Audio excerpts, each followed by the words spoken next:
May lahi talaga kayong Amerikano? Hindi po, ang lahi ko po, yung mama ko po, waray. Yung papa ko naman, galing po sa Iraq. Kaya yung mukha ko, warak. Alam mo, nung lumabas ka, nag-retouch si Jessie tsaka si Julian nag-retouch. Sorry ha, it's not my fault, girl. Anong naramdaman mo? Ibang titik ni Arky. Well, I'm used to it naman. Sa mga guys po na love at first sight sa akin, sorry po, I'm taken. Dahil sa wala ng pag-asa sa'yo si RK, ano sa palagay mo ang na-miss niya? Yung hindi niya matitikman, hindi niya mararanasan kasi taken ka na eh. Nako, sayang nga. Medyo nahuli ka lang kasi alam mo, itong ganda ko, perfect na, wala ka nang hahanapin.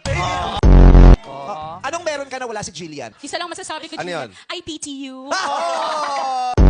Ang ganda naman po talaga ni Madam Jessie. Kaso nga lang, syempre alam mo na kung saan ka lulugar.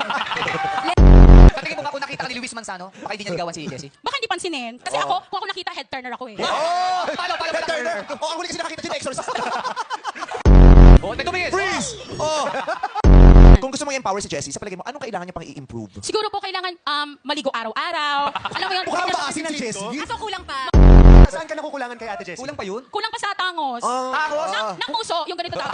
Alam ko to, Paano mo to? Ano yun, ano? Nagpa-t-shirt ka pa. number one presidente ka, no? Grabe!